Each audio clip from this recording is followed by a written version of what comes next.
हाय everyone, नमस्ते। Welcome to Pure Science. हम लोग पढ़ेंगे आज इलेक्ट्रिक डाइपोल और देखेंगे इलेक्ट्रिक डाइपोल मोमेंट क्या होता है और magnetic field intensity due to electric dipole at axial position and non axial position. ठीक है, तो सबसे पहले देखते हैं इलेक्ट्रिक डाइपोल क्या होता है। What is an electric dipole.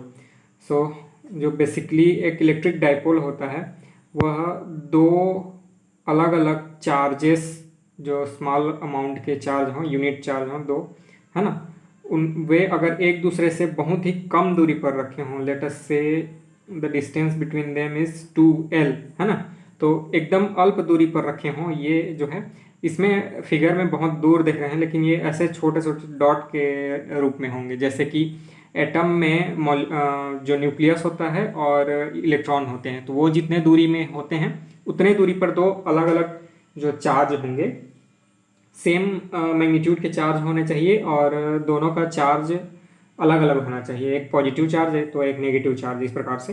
तो ये दोनों अगर एक दूसरे से एकदम बहुत ही कम दूरी पर रखे हों तो इस सिस्टम को, इस अरेंजमेंट को बोलते हैं इलेक्ट्रिक डाइपोल। ठीक है, मैग्नेटिक डाइपोल भी होता है अगर ये दो मैग्नेट अलग अलग मैग्नेट, है ना, जो एक एन पोल हो एक एस पोल हो, अगर एक दूसरे से बहुत ही कम दूरी पर रखे हों तो उसको मैग्नेटिक डाइपोल बोलते हैं। तो ये हो गया इलेक्ट्रिक डाइपोल। ठीक है, अब डाइपोल मोमेंट क्या होता है। ठीक है, द्विध्रुव आघूर्ण, है ना, तो dipole moment denoted by P, small P से डिनोट करते हैं इसको, स्मॉल पी, है ना, is equal to distance between them which is 2L and one of the charges, magnitude of one of the charges. तो Q है दोनों का मैग्नीट्यूड, तो हम एक को ले लेते हैं, तो ये हो गया 2L into Q. So this one is the electric dipole moment P denoted by P and is a its magnitude is given by 2L into Q, and this one is the vector quantity. The electric dipole moment P is a vector. P is equal to vector quantity, सदिश राशि है ना, is a vector quantity। ठीक है, तो ये हो गया इलेक्ट्रिक डाइपोल मोमेंट, है ना। और इसका जो यूनिट होता है P का, उसको बोलते हैं unit is given by coulomb metre, coulomb which is the unit of charge, है ना, and metre which is unit of distance, तो कूलॉम मीटर होता है यूनिट। ठीक है, तो ये हो गया इलेक्ट्रिक डाइपोल मोमेंट। अब जो है इलेक्ट्रिक डाइपोल मोमेंट, हम इलेक्ट्रिक डाइपोल कहीं पर रखा हो तो उसके कारण जो है इलेक्ट्रिक फील्ड इंटेंसिटी निकालेंगे, electric field intensity due to electric dipole. ठीक है, तो पहले इसका दो ठो सिचुएशन होता है, उसको देख लेते हैं, है ना। एक होगा एक्सियल पोजीशन, ठीक है, में इलेक्ट्रिक डाइपोल मोमेंट, और दूसरा होगा नॉन एक्सियल पोजीशन। ठीक है, नॉन एक्सियल पोजीशन में इलेक्ट्रिक डाइपोल मोमेंट। तो दोनों पोजीशन में हमको इलेक्ट्रिक डाइपोल मोमेंट निकालना है। ठीक है, so let us start with the first one, which is axial position.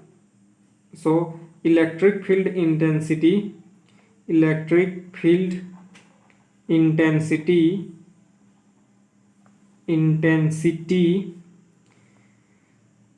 at axial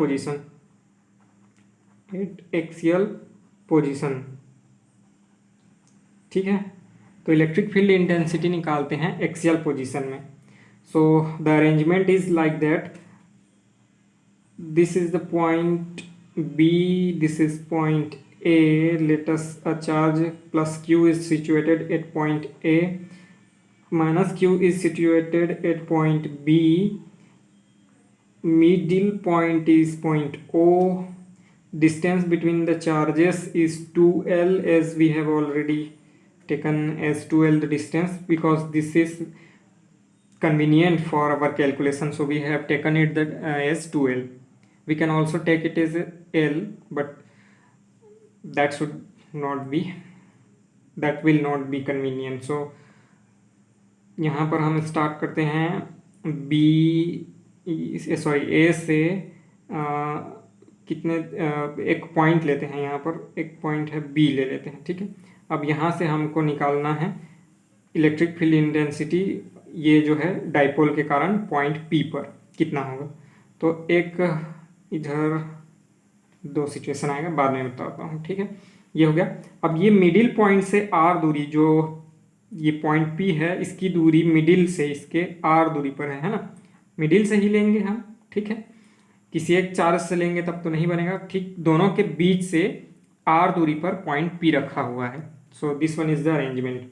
अब हमको निकालना है इलेक्ट्रिक फील्ड इंटेंसिटी। तो सबसे पहले क्या करेंगे, पॉइंट ए पर जो चार्ज है, पॉइंट ए पर जो प्लस क्यू चार्ज है, तो प्लस क्यू के कारण, ठीक है, प्लस क्यू के कारण पी पर इंटेंसिटी, पी पर electric field intensity, which one is given by E1 and we know that जब कोई यहाँ पर पॉइंट चार्ज हो तो उसके कारण किसी दूसरे पॉइंट पर विद्युत क्षेत्र की तीव्रता कितना होता है, 1/4πε0 Q/r², मतलब r जो डिस्टेंस हो गया, इन दोनों के बीच का डिस्टेंस, ए और पी के बीच का डिस्टेंस का स्क्वायर। तो ए और पी के बीच का डिस्टेंस क्या होगा, तो देखिए मिडिल पोजीशन से ये दूरी है r, ठीक है, और यहाँ से ये दूरी हो जाएगी l, ये O से A की दूरी l है और B से O की दूरी l है, ठीक है।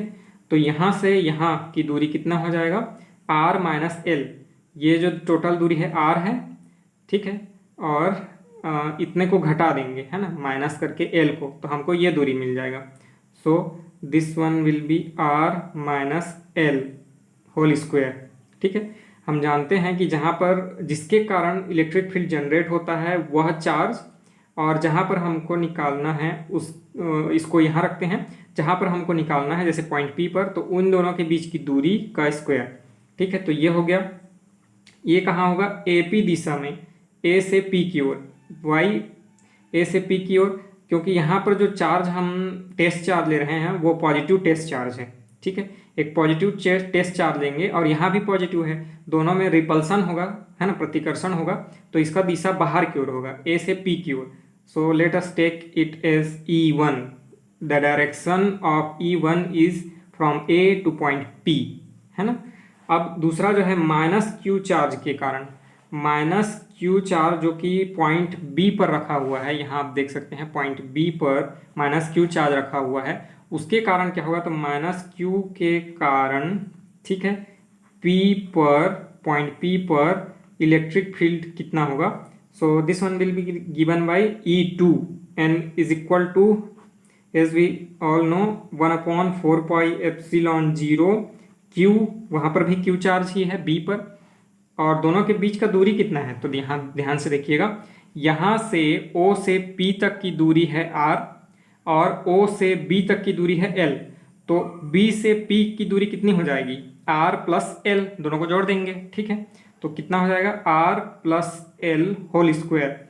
The direction will be P to B, from P to B, why from P to B, है ना। यहाँ जो है माइनस चार्ज है और यहाँ प्लस चार्ज है, हमने टेस्ट चार्ज को प्लस चार्ज लिया है, तो P से B की ओर होगा। So this one will be the direction of E2 from P two point B, PB, है ना।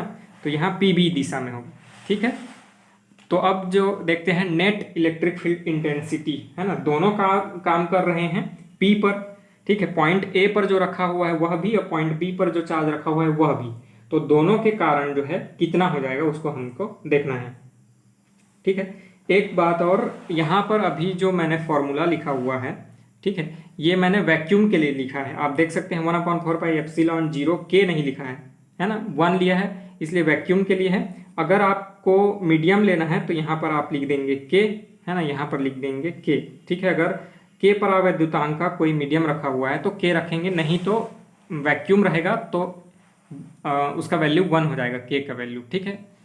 तो देखते हैं E और E1 और जो E2 है, ठीक है, E1 और E2 एक ही दिशा में काम कर रहे हैं, एक ही रेखा के अनुदिश काम कर रहे हैं, है ना, एक लाइन के अनुदिश इस प्रकार से काम कर रहे हैं, ठीक है। तो लेकिन इनका क्या है, डायरेक्शन अलग अलग है, E1 का डायरेक्शन बाहर की ओर है और E2 का डायरेक्शन अंदर की ओर है, ठीक है, लेकिन काम कर रहे हैं एक ही रेखा के अनुदिश, ठीक है, बट दोनों का डायरेक्शन अलग अलग है, ठीक है। और E1 जो है बड़ा है E1 is greater than E2। Why E1 is greater than E2?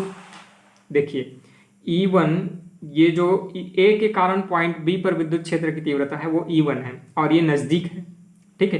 तो नज़दीक है तो इफेक्ट ज़्यादा ही पड़ेगा, ठीक है। इसलिए यहाँ E1 जो है ग्रेटर है E2 से, ठीक है।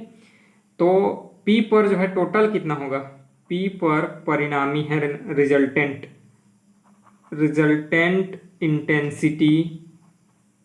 इंटेंसिटी कितना होगा? Electric field intensity E will be is equal to E1 minus E2, ठीक है। E1 बड़ा है, माइनस करेंगे E2 क्योंकि दोनों का चार्ज का अपोजिट है ना। तो E1 को अगर प्लस लें तो E2 को माइनस लेंगे, ठीक है। तो इसलिए E1 माइनस E2। अब रखेंगे वैल्यू तो 1/4πε0K फॉर, है ना, dielectric material, Q upon R minus L। We know that E1 is equal to 1/4πε0K Q upon R minus L whole square minus 1/4πε0, ठीक है, Q upon R plus L whole square, ठीक है। अब जो है दोनों को हम सॉल्व करेंगे तो क्या हो जाएगा? 1/4πε0 दोनों में कॉमन है, बाहर ले लेते हैं 1/4πε0K, ठीक है। Q भी कॉमन है, बाहर ले लेते हैं, इसको लिख देते हैं 1/r minus L whole square minus 1/r plus L whole square. अब इसको हमको करना है सॉल्व, ठीक है। तो इसको सॉल्व करना है, ठीक है। तो हम जानते हैं एलसीएम लेंगे 1/4πε0K, ठीक है। यहाँ इन दोनों का एलसीएम लेंगे और यहाँ इसको इधर मल्टीप्लाई करेंगे, इसको इधर मल्टीप्लाई करेंगे, सब दोनों को मल्टीप्लाई करके पूरा रखने पर क्या आएगा मैं बता दे रहा हूँ। r plus L whole square minus r minus L whole square upon में ये हो जाएगा आपका r minus L whole square into r plus L whole square. Solving the above equation we get that 1/4πε0K, ठीक है। यहाँ R square plus L square plus 2RL minus R square minus L square plus 2RL होगा, ठीक है। तो जो plus plus minus minus है वो तो कट जाएंगे, मतलब R square minus R square L square minus L square तो कट जाएंगे। यहाँ 2RL और इधर 2RL तो दोनों मिलकर के 4RL हो जाएंगे, ठीक है। 4RL अपॉन में R square R minus L whole square और इंटू करके R plus L whole square. तो ये फॉर्मूला में आता है R square minus L square whole square के, ठीक है। क्योंकि a plus B into A minus B is given by A square minus B square, ठीक है। तो ये होता है, उसी से हमने उसको रखा है। So this one will be is equal to 1/4πε0K, ठीक है।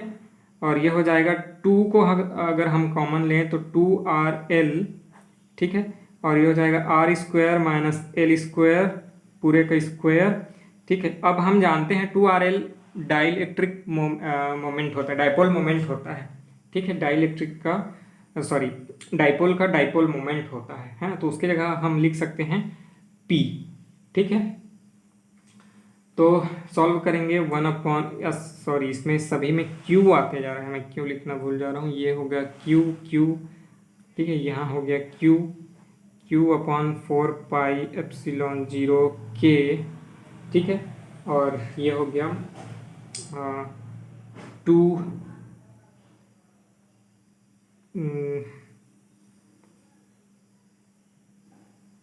2RL upon R square minus L square whole square.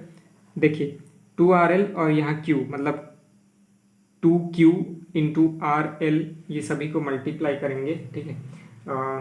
R तो नहीं मतलब L, ठीक है। L और 2 और Q, तो डाइपोल मोमेंट कितना है? Dipole moment is equal to 2L into Q।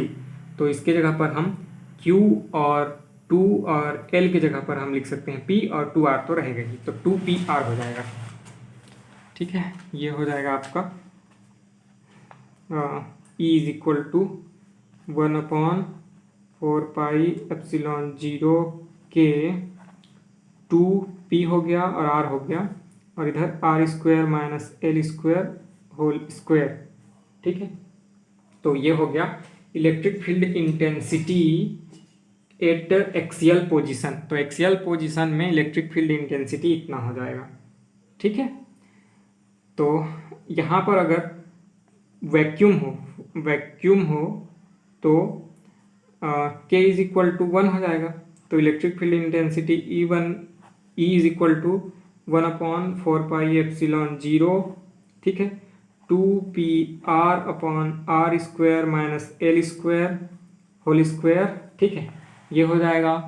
अब अगर और कंडीशन लगाते हैं कि r is very much greater than l, मतलब जो दोनों डाइपोल हैं उन दोनों पोल के बीच का दूरी जो 2l हमने लिया है ये बहुत छोटा हो इस डिस्टेंस की तुलना में, कि मिडिल पॉइंट से जो पॉइंट P है, ठीक है, इन दोनों डाइपोल के मिडिल पॉइंट से जो पॉइंट P है वो बहुत दूर में हो, मतलब r जो दूरी है ये बहुत ज़्यादा बड़ा हो l से। ठीक है, r is very much greater than l, so we can neglect, है ना, यहाँ पर जो l है उसको नेग्लेक्ट कर सकते हैं। यहाँ जो फॉर्मूला में l है उसको नेग्लेक्ट कर देंगे, उसको 0 कर लेंगे, तो ये हो जाएगा 1/4πε0 2πr/r⁴, है ना, यहाँ स्क्वायर है, दोनों को मल्टीप्लाई करेंगे तो 4 हो जाएगा। अब यहाँ से r और यहाँ से एक r कैंसिल होगा, 1/4πε0 2πr⁴। तो ये होता है electric field intensity at axial position. ठीक है, तो ये हो गया E is equal to 1/4πε0 2πr⁴। ठीक है, और इसकी दिशा ऋण आवेश से धन आवेश की ओर होती है। ये जो पॉइंट अभी हमने बनाया था, तो यहाँ माइनस लिया था, यहाँ प्लस चार्ज लिया था, तो माइनस चार्ज से प्लस चार्ज की ओर होता है ये इलेक्ट्रिक फील्ड। जो नेट इलेक्ट्रिक फील्ड इंटेंसिटी है उसका डायरेक्शन माइनस चार्ज से प्लस चार्ज की ओर होता है। ठीक है, जो डाइपोल होता है उसके कारण जो इलेक्ट्रिक फील्ड इंटेंसिटी E होती है किसी पॉइंट P पर जो r दूरी पर रखा हुआ है इसके मिडिल पॉइंट से, तो वहाँ पर विद्युत क्षेत्र की तीव्रता E is equal to 1/4πε0 2πr⁴, और इसका डायरेक्शन माइनस चार्ज से प्लस चार्ज की ओर। ठीक है, तो जो नॉन एक्सियल पोजीशन वाला है उसको अगले वीडियो में देखेंगे। इस वाले वीडियो में कोई डाउट हो तो आप कमेंट करके पूछ सकते हैं। थैंक यू, मिलते हैं अगले वीडियो में। नमस्ते।